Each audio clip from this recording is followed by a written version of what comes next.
ഒടുവിൽ ഇന്ത്യയുടെ ഔദ്യോഗികമായിട്ടുള്ള നമ്മളെല്ലാവരും കാത്തിരിക്കുന്ന ആ പ്രതികരണം എത്തിക്കഴിഞ്ഞു. പാകിസ്ഥാൻ POK വിട്ടുതരണം, POKയിൽ നിന്ന് ഒഴിഞ്ഞു പോകണം എന്നാണ് ഇന്ത്യ ഇപ്പോൾ ഔദ്യോഗികമായി പ്രതികരിച്ചിരിക്കുന്നത്. ലോകത്തിന് മുന്നിലാണ് ഇന്ത്യ ഈ ആവശ്യം വച്ചിരിക്കുന്നത് എന്നുള്ളതാണ് പ്രധാനപ്പെട്ട ഒരു കാര്യം എന്ന് പറയുന്നത്. ജമ്മു കശ്മീരുമായി ബന്ധപ്പെട്ട ഏതൊരു പ്രശ്നവും ഇന്ത്യയും പാകിസ്ഥാനും തമ്മിൽ മാത്രമേ ഉഭയകക്ഷിപരമായി പരിഹരിക്കപ്പെടുകയുള്ളൂ എന്നും മൂന്നാം കക്ഷിക്ക് അതിൽ പങ്കില്ല എന്നും ഇന്ത്യൻ സർക്കാർ വ്യക്തമായി പറഞ്ഞിട്ടുണ്ട്. വിദേശകാര്യ മന്ത്രാലയ വക്താവ് രൺധീർ ജയ്സ്വാൾ ഇന്നൊരു പത്രസമ്മേളനം നടത്തി.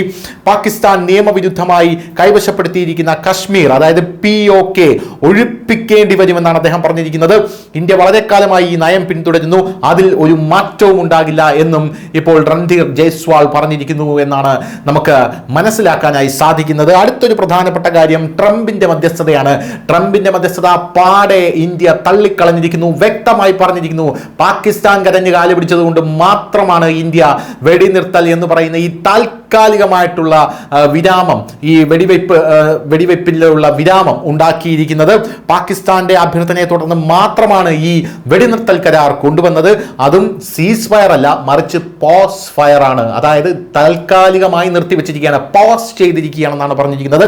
മെയ് 10 ഇന്ത്യയുടെയും പാകിസ്ഥാന്റെയും DGMമാർ തമ്മിൽ ചർച്ചകൾ നടന്നു. അതിനുശേഷം ഇരുവരും വെടിനിർത്തലിന് സമ്മതിച്ചു, വിദേശകാര്യ മന്ത്രാലയം പറയുന്നു.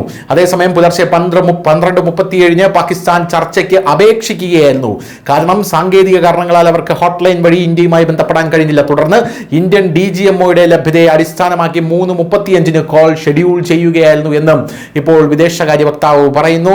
പാകിസ്ഥാൻ വെടിനിർത്തൽ പ്രഖ്യാപിക്കാൻ നിർബന്ധിതരായി എന്നുമാണ് നമ്മളിപ്പോൾ മനസ്സിലാക്കുന്നത്.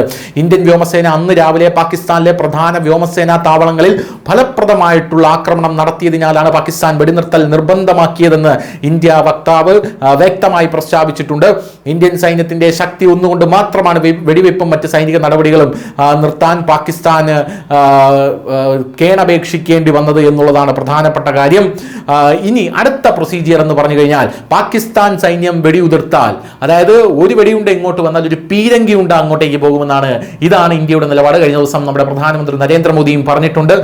ഇനി പാകിസ്ഥാനുള്ള നിലപാട് ഓപ്പറേഷൻ സിന്ദൂറിന്റെ നിലപാട് മാത്രമായിരിക്കുമെന്ന് പറഞ്ഞിട്ടുണ്ട്.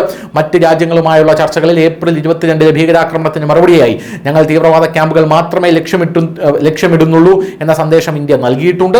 പാകിസ്ഥാൻ സൈന്യം വെടിയുതിർത്താൽ ഇന്ത്യൻ സൈന്യവും പ്രതികരിക്കും എന്നും ഇപ്പോൾ വിദേശകാര്യ വക്താവ് പറയുന്നുണ്ട്. പാകിസ്ഥാൻ നിർത്തിയാൽ ഇന്ത്യയും നിർത്തും. ഓപ്പറേഷൻ സിന്ദൂർ ആരംഭിച്ചപ്പോൾ പാകിസ്ഥാൻ നൽകിയ അതേ സന്ദേശമാണിത്. ആ സമയത്ത് പാകിസ്ഥാൻ ഓപ്പറേഷൻ സിന്ദൂറിനെ അവഗണിച്ചു എന്നുമാണ് അദ്ദേഹം പറയുന്നത്. അതിനുശേഷമാണ് പാകിസ്ഥാൻ POK വിട്ടുപോകേണ്ടി വരും എന്നുള്ള സുപ്രധാനമായിട്ടുള്ള പ്രസ്താവന അദ്ദേഹം നടത്തുന്നത്.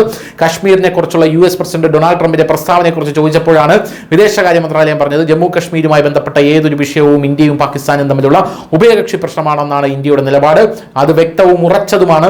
ഈ നയത്തിൽ ഒരു മാറ്റവും വന്നിട്ടില്ല. പാകിസ്ഥാൻ നിയമവിരുദ്ധമായി കൈവശപ്പെടുത്തിയിരിക്കുന്ന ഇന്ത്യയുടെ പ്രദേശമായിട്ടുള്ള POK അത് ഒഴിപ്പിക്കേണ്ടി വരും എന്നും അദ്ദേഹം പറയുന്നു. News desk, news India Malayalam.